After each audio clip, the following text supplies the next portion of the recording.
નમસ્કાર, આપ જોઈ રહ્યા છો નેશન પ્લસ ન્યૂઝ. હું છું આપની સાથે હિરલ પંડ્યા. વડોદરા શહેરમાં એવા ઘણા વિસ્તારો છે જ્યાં પીવાના પાણી માટે લોકો વલખા મારી રહ્યા છે. ત્યારે વડોદરાના પૂર્વ ઝોનમાં આવેલા વોર્ડ નંબર 4માં પીવાનું પાણી રસ્તા પર વહી રહ્યું હોય તેવા દ્રશ્યો સામે આવતા જ સ્થાનિકોમાં ભારે રોષ ફાટી નીકળ્યો છે. તંત્રની ઘોર લાપરવાહીના ચિત્રો સામે આવ્યા છે. વડોદરા કોર્પોરેશનના પૂર્વ ઝોનના અધિકારીઓ જાણે એસી કેબિનમાંથી બહાર નીકળવા તૈયાર જ ન હોય તેવી પરિસ્થિતિ વોર્ડ નંબર 4માં જોવા મળી રહી છે.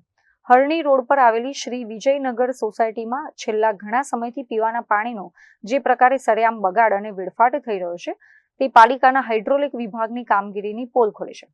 દરરોજ સવારે જ્યારે પાણીમાં કાપ કરવામાં આવે છે ત્યારે હજારો લીટર શુદ્ધ પાણી રસ્તાઓ પર વહીને ગટરમાં ચાલી જાય છે.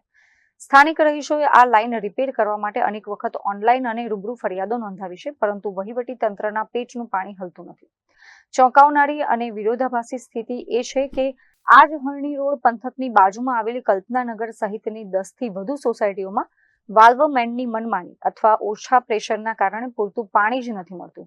ઘર વપરાશ અને પીવાના પાણી માટે મહિલાઓએ દૂર દૂર સુધી પાણી ભરવા જવું પડે છે અથવા તો મોંઘા ભાવના ખાનગી ટેન્કરો મંગાવવાની નોબત આવી છે. વડોદરાની કોર્પોરેશનના અનગઢ વહીવટનો એક નમૂનો તમારી સમક્ષ હરણી રોડ પર આવેલી શ્રી વિજયનગર સોસાયટીનો પ્રસ્તુત કરું છું.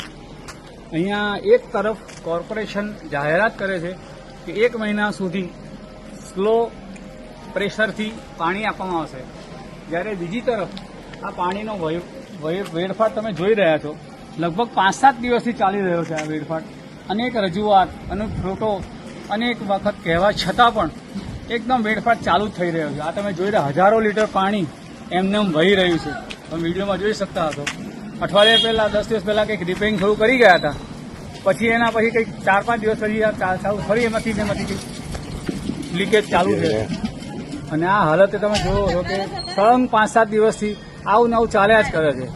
અનેક વખત એ ખબર નહીં કોર્પોરેશનના અધિકારીઓને ધ્યાન નથી દો, કાં તો પછી આવવું નથી, શું કરવું છે ભગવાન જાણે. એક તરફ કોર્પોરેશન રજૂઆત કરે છે કે મહિના સુધી સ્લો પ્રેશરથી આવશે અને એક બાજુ આવું વેડફાટ થઈ રહ્યા છે. તો ધ્યાન પૂરવા માટે આ ખાસ વિડીયો મોકલીએ છીએ. ધન્યવાદ. અત્રે ઉલ્લેખનીય છે કે હરણી રોડ પર આવેલા કલ્પનાનગરના સ્થાનિકો પાણી લીકેજની સમસ્યાથી કંટાળી ગયા છે.